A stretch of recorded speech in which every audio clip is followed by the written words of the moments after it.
আপোনালোকে যদি চেনেলটো ভাল পায় লাইক কৰক, শ্বেয়াৰ কৰক, ছাবস্ক্ৰাইব কৰক। নমস্কাৰ বন্ধুসকল, মই কৃষ্ণ কুমাৰ পুনৰবাৰ স্বাগতম জনাইছোঁ আমাৰ ইউটিউব চেনেল ৰতালী পেছন চেনেল। বন্ধুসকল, আপোনালোকে নিশ্চয় গম পাইছে আমাৰ সৈতে কোনো উপস্থিত আছে।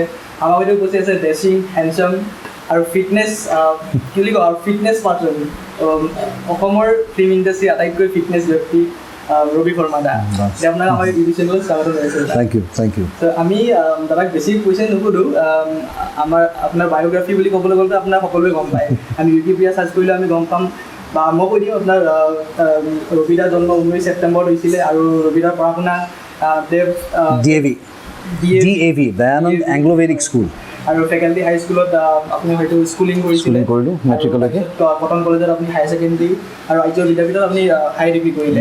গতিকে আমি এইখিনি ইনফৰ্মেশ্যনটো আমি সকলোৱে জানো আৰু আপোনাক ঘৰ গুৱাহাটীতে আমি সকলোৱে জানো। গতিকে আমি ইমানখিনি কুৱেশ্যন সুধি আপোনাৰ সময় নষ্ট নকৰোঁ। মোৰ অৰিজিনেল ঘৰ নলবাৰী আৰু মই জন্ম ডাঙৰ দীঘল গুৱাহাটীতে।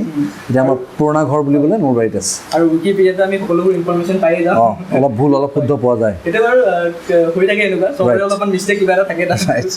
চ' আমি ডাইৰেক্টলি কুৱেশ্যন কেইটামান সুধোঁ। প্ৰথম অলপ বেলেগ ধৰণৰ কুৱেশ্যন এটা সুধোঁ আৰু যে আপুনি সৰুকালত স্কুলত যেতিয়া গৈছিলে সেইখন আপুনি কেতিয়াবা কিবা ভাও ধৰিছিলে নে স্কুল নাযাবলৈ বা কিবা ধৰি লওক মানে বহুত ভাল পাইছিলে?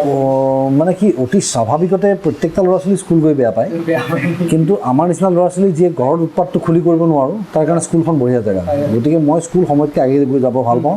ওলাই আহোঁতেও অলপ দেৰিকৈ আহোঁ ওলাই। স্কুলৰ সেই সময়ত কিবা স্মৃতি আপোনাৰ মনত আছে? এটা নহয়, ঢেৰ স্মৃতি আছে বাৰু। আৰু স্মৃতিবোৰ মোৰ গাত খুটি থকা ৰৈ গ'ল। এতিয়াও দাগবিলাক আছেই, ক'ত পৰিছিলোঁ, ক'ত কাটিছিল, ক'ত ছিঙিছিল। গতিকে সেইবিলাকতো আছেই। এনেই মনত ৰাখিবলগীয়া কথাৰ ভিতৰত এটা কথা আছে, এইটো মোৰ প্ৰায়ভাগ হেৰিত ইণ্টাৰভিউত কৈছোঁ মই, যে মানে স্কুলত টিচাৰে মোক মাৰি পেলাই এক চৰ মাৰি পঠিয়ালে ঘৰলৈ, গালত দাগ বহি গ'ল। দেউতাই দেখা পাই পেলাই মানে দেউতাৰ বিৰাট খং উঠিলে। দেউতাই মোক স্কুটাৰত বহুৱাই লৈ স্কুল গৈছে মাষ্টৰক সুধিবৰ কাৰণে যে আপুনি কিয় মাৰিলে। তাৰপিছত মই মনে মনে বিৰাট ফূৰ্তি পাইছোঁ যে এতিয়া ছাৰে আজি গালি খাব দেউতাৰ পৰা। কিন্তু তাত গৈ দেউতাই যেতিয়া মাষ্টৰৰ লগত কথা পাতিলে, ওলাই আহি মোক দেউতাই আকৌ পিটিছে। কাৰণ বদমাচিটো এনেকুৱা লেভেলত আছিল যে মাৰ খাবলগীয়া কাম। তাৰমানে ছাৰে কম পিটিছিল, দেউতাই আৰু বেছি পিটিছে। তেতিয়া 4তলা বিল্ডিং আছিলে, মই এটা বিল্ডিঙৰ পৰা এটা বিল্ডিঙলৈ জঁপিয়াইছিলোঁ। নিশ্চয়, তো এইটো বহুত ৰিস্কি কাম কৰিছিল আপুনি, মাৰ খাবলগীয়া কাম। ৰাইট। আৰু আপুনি বৰ্তমান যদি মানে ফিটনেছ ব্যক্তি এজন, আপুনি ফিটনেছৰ প্ৰতি বহুত হেৰি আৰু জিমনাষ্ট, আপুনি জিমনাষ্ট মই নেশ্যনেল লেভেল জিমনাষ্ট আপুনি। গতিকে আপুনি হয়তো সেই সময়ত ভাবিছিলে চাগে মই এনেকুৱা মানে জিমনাষ্ট হ'ম বুলি, সেইবাবে আপুনি বিল্ডিঙত জঁপিয়া পেলাই তেতিয়াতো হৈছিল। কিন্তু গালি খাইছিলে আৰু মাৰো খাইছিলে বাৰু। সেইটো সৰু কথা, এইটো ষ্ট্ৰিক অলপমান থাকে পেৰেণ্টছে। ৰাইট। ত' আপুনি এক্টিঙত সৰুৰ পৰাই আপোনাৰ আগ্ৰহ আছিল নে আপুনি অন্য কিবা পৰিকল্পনা আছিল? নহয়, মাহঁতক এক্টিং কৰি দেখা পাই দেউতাও নাটক চাটক কৰিছিলে, মাও এক্টিং কৰিছিলে, ছবিত কৰিছিলে। মা first batch TV news reader আছিলে। গতিকে জেনেৰেলি হয় ন, ডক্টৰৰ ল'ৰা ছোৱালী ডক্টৰ হ'ব বুলি বিচাৰে। মই মাহঁতক দেখি দেখি অভিনয় কৰাৰ ইচ্ছা একেবাৰে নাছিলে। শ্বুটিং চাবলৈ যাওঁ, বৰ বৰ লাগে। কিন্তু পিছত স্কুল ক্লাছ 4-5 পোৱাৰ পাছত নাটকৰ প্ৰতি এটা ইনক্লিনেশ্যন হ'ল, আগ্ৰহ এটা আহিলে। আহি নিজে নাটক লিখি, নিজে ডিৰেকশ্যন কৰি, নিজে এক্টিং কৰি স্কুললৈ বহুত নামো কঢ়িয়াই আনিলোঁ। আৰু তাৰপিছৰ পৰা লাহে লাহে ক্ৰমান্বয়ে ডাঙৰ হ'লোঁ, মাজত এইবোৰ বস্তু অলপ খাম কাটিলে। কিন্তু গ্ৰেজুৱেশ্যন কৰি উঠি যেতিয়া মই চাকৰিৰ সন্ধানত বা চাকৰি কৰি আছিলোঁ, তেতিয়া হিয়া দিয়া নিয়া মোৰ জীৱনলৈ আহিলে। মুনীন বৰাই ফাৰ্ষ্ট অফাৰ দিলে, তাৰপৰা মই প্ৰফেশ্যনেলি মই অভিনয়ত সোমালোঁ। তো আপোনাৰ যিহেতু ফিল্মৰ লগত জড়িত সকলো আপোনাৰ পৰিয়াল, গতিকে আপোনাৰ ইমান এটা প্ৰব্লেম হোৱা নাই আপুনি মানে? সেইটো কোনো ধৰণৰ কথাই নহয়। কাৰণ কিয়, কাৰণ মোৰ মায়ে কোনোদিন মোক ৰেকমেণ্ড কৰা নাই কাকো যে মোৰ ল'ৰা এটাই অভিনয় কৰে, তাক অলপ চান্স এটা দিবা, বা দেউতাও কোনোদিন কৈ পোৱা নাই আৰু ময়ো কাৰো ওচৰলৈ কেতিয়াও যোৱা নাছিলোঁ। গতিকে ফাৰ্ষ্ট অফাৰটো যেতিয়া আহিছিলে, মুনীন বৰাই যেতিয়া দিছিলে, তেতিয়া মই ছবিখন কৰাৰ ইচ্ছা নাছিলহে ইনফেক্ট। কিন্তু দেউতাই এষাৰ কথা ক'লে যে সেই কথাটো মোক আচলতে আকৰ্ষিত কৰিলে। আৰু সেই কথাটো হ'ল যে দেউতাই ক'লে যে ভাল অভিনেতা এজন কেৱল ভাল অভিনেতাই নহয়, তেওঁ এজন ভাল ব্যক্তিত্ব, সুন্দৰ ব্যক্তিত্বৰ অধিকাৰী। গতিকে সেই কথাষাৰে মোক অলপমান চুই গ'ল।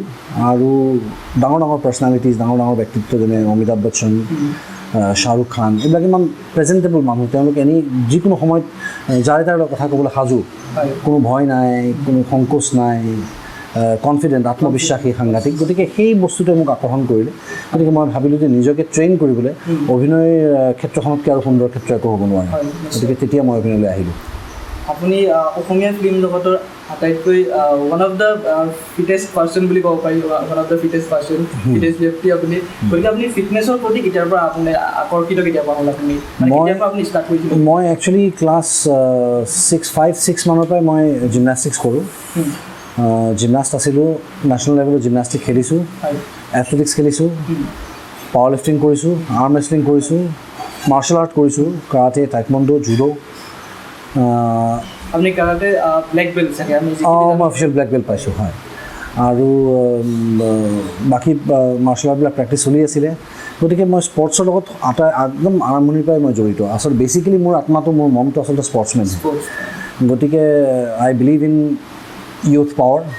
য়াং ল'ৰা ছোৱালীখিনিৰ ভিতৰত যিটো পাৱাৰ থাকে, যিটোৰ কাৰণে খেলৰ এটা বয়স বান্ধি দিয়া থাকে, সেই পাৱাৰটোক মই চেলিউট কৰোঁ আৰু তাৰ স্পিৰিটটো মই চেলিউট কৰোঁ। গতিকে স্পৰ্টছৰ লগত জড়িত কাৰণে আচলতে এই ফিটনেছৰ বস্তুটো মোৰ মূৰত সোমাই থাকি গ'ল। আপুনি কেতিয়াবা এনেকুৱা ভাবিছিলে যে মই যদি ফিল্ম লাইনত নহা হ'লে মই এজন স্পৰ্টছমেন, ডাঙৰ এজন স্পৰ্টছমেন হ'লো বা কিবা তেনেকুৱা? স্পৰ্টছমেনটো বা মই স্পিৰিট মই স্পৰ্টছমেন হয়েই, কিন্তু মোৰ চাকৰি বা ছাৰ্ভিচেছ দিবলৈ মন আছিলে আৰ্ম ফ'ৰ্চেছত। গতিকে মই পুলিচ ফ'ৰ্চ নহ'লে আৰ্মি জইন কৰাৰ এটা আগ্ৰহ আছিল মনত সদায়। আপুনি নেশ্যনেল জিমনাষ্ট বুলি ক'লে, হয়। ত' তাৰ বিষয়ে যদি আপুনি আমাক কিবা কথা কয়, আপুনি এইটো কোন সময়ৰ কথা বা কিবা হয়তো? নেশ্যনেল লেভেলৰ জিমনাষ্টিক্স প্ৰবলি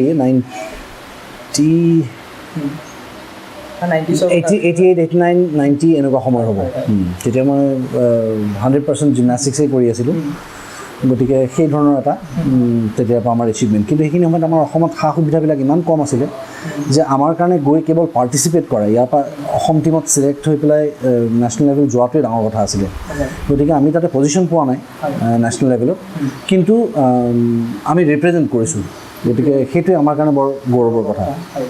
আপুনি, আমি দেখিবলৈ পাইছোঁ আপুনি আপোনাৰ বডি যিহেতু, চ' আপুনি ফিটনেছ মেইনটেইন কৰি ৰাখিছে। ৰিজিমটো মই কেনেকৈ মেইনটেইন কৰোঁ, ডেইলি ৰুটিন কেনেকুৱা আপোনাৰ, আপুনি কি খায়? চোৱা, ইণ্টাৰেষ্টিংলি এতিয়া মই আজি 7 মাহ মই জিম যোৱা নাই, কাৰণ মই মোৰ ছবি এখনৰ কাৰণে প্ৰিপেৰেশ্যন কৰি আছোঁ, য'ত মই অলপ শকত হ'ব লাগে। গতিকে ফেটটো পটককৈ মোৰ শৰীৰত একুমুলেট নহয়, সেইকাৰণে মই 7 মাহ জিম যোৱা নাই। আদাৰৱাইজ এনেই মই ৰেগুলাৰ জিমটো থাকে। আৰু তাতোকৈ ডাঙৰ কথা, জিমতকৈ ডাঙৰ কথা আচলতে স্পিৰিটটো এইকাৰণে, কাৰণ আজি ঘৰত মোৰ কোনোবা এটা মানুহ আহিলে, আটাইতকৈ আগে দৌৰি গৈ দুৱাৰখন খুলি দিয়া মানুহটো মই। কাৰোবাক পানী গিলাচ লাগ বুলি ক'লে আটাইতকৈ আগে দৌৰি যোৱা মানুহটো মই। মোক নিজে পানী গিলাচ লাগিলেও মই দৌৰি যাওঁ। গতিকে সেই যিটো স্পিৰিট, এক্টিভনেছ যিটো মানুহৰ থাকে, সেই বস্তুটো আচলতে মানুহক ফিট ৰাখে। ফিট চিন্তাধাৰাই এটা ফিট শৰীৰ জন্ম দিব পাৰে বা মেইনটেইন কৰিব পাৰে। গতিকে এক্সাৰচাইজ কৰা, ভাল ফুড খোৱাটো, ভালকৈ জুখি মাখি খোৱাটো, হিচাপ কৰি খোৱাটো, এই গোটেইবোৰ বস্তুৱে মিলি আচলতে ফিটনেছটো দিয়ে। আপোনাৰ মানে ডেইলি আপোনাৰ ডাইট কেনেকুৱা, ডাইট মই বেচিকেলি প্ৰটিন ডাইটতে থাকোঁ। এইকেইদিন যদিও মই সাংঘাতিক লেভেলত কাৰ্বছ লৈ আছোঁ, কাৰ্বহাইড্ৰেট মই খুব লৈছোঁ এইকেইদিন শকত হ'বলৈ, কিন্তু আদাৰৱাইজ যেতিয়া মই ৰুটিনত থাকোঁ বা যেতিয়া মই জিমিং চলি থাকে, তেতিয়া মোৰ বেচিকেলি প্ৰটিন ডাইটতে থাকোঁ। আপোনাৰ যিহেতু বেকগ্ৰাউণ্ড ফিল্মৰ লগত জড়িত, আপুনিতো সৰুৰ পৰা এইখিনি চাই আহিছে, গতিকে আপুনিতো ফিল্মৰ কিবা মানে এক্টিঙৰ কিবা ট্ৰেইনিং লোৱা নাই তেনেকুৱা? নাই। আৰু এক্টিং আৰু গান মই নাভাবোঁ এনেকুৱা এটা বস্তু যিটো বস্তু কোনোবাই ট্ৰেইন কৰি শিকাব পাৰিব কাৰোবাক। যাৰ থাকে তাৰ থাকে, যাৰ নাথাকে তাৰ নাথাকে।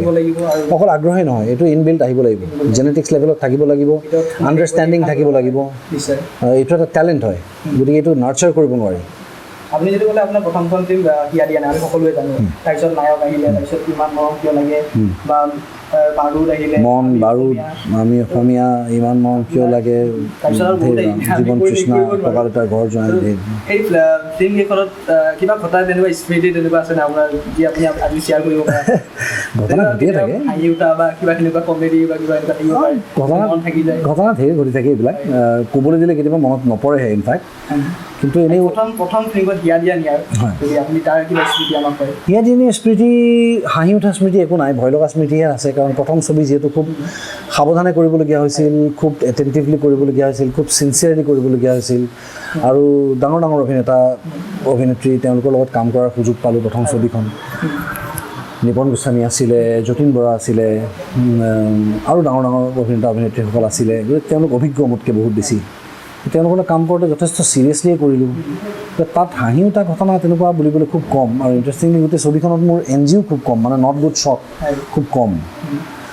এইটো বিকজ প্ৰবলি মই খুব ভাল অভিনয় কৰা নাই যদিও আজিৰ ডেটত মোক যদি সোধে কোনোবাই, কিন্তু এটলিষ্ট চিনচিয়াৰলি কৰাৰ কাৰণে চিলি মিষ্টেক্স কৰা নাছিলোঁ। গতিকে সেই ছবিখনত তেনেকুৱা জমনি ইনচিডেণ্ট বুলিবলৈ একো নাই, কিন্তু পিছৰ ফালে যেতিয়া আমি ছবি কৰি আহি থাকিলোঁ, বহুত ছবি কৰিলোঁ, তেতিয়া এটা সময়ত কাম শেষ হোৱাৰ পাছত এটা ৰিলেক্সেশ্যন হয়, ফূৰ্তি ফাৰ্তা হয়। মই আছিলোঁ চেতনা বাইদেৱে কাপোৰ চাপোৰ চেঞ্জ কৰি কাপোৰ থ'বলৈ যাওঁতে মই আলমাৰীৰ ভিতৰৰ পৰা ওলাই আহিছিলোঁ, চেতনা বাইদেউ বেহুচ হৈ গ'ল, আনকনচিয়াছ হৈ গ'ল। খুব গালি পাৰিলে মোক, গালি চালি পাৰি আৰু এনেকুৱা নকৰিবি বোলে। এতিয়া সুধিলে চেতনা বাইদেউ এতিয়াও ক'ব, তাৰপিছত আপুনি এনেকুৱা কৰিলে নেকি কেতিয়াবা? আৰু এইবিলাক চলিয়ে থাকে, ফূৰ্তি ফাৰ্তা চলি থাকে। ফিল্মৰ ছেটত হওক বা ক'ৰবাত মানে বহুতখিনি এনেকুৱা স্মৃতি হয়, আমাৰ মানুহবোৰ আটাইবোৰ অন্তৰৰ পৰা মনৰ পৰা খুব ফূৰ্তিবাজ মানুহটো, আৰু শিল্পীখিনি কথা চৌকি হয়, কথা পাতি ভাল পায়। গতিকে আমাৰ ইণ্টাৰেষ্টিং বা জমনি ইনচিডেণ্টছ হৈ থাকে লাইফত, গতিকে ভালেই লাগে সদায়। তুনে চুৰাই মোৰি নিন্দিয়া, তু হি চেন চুৰায়ে নैना, তো সে লাগে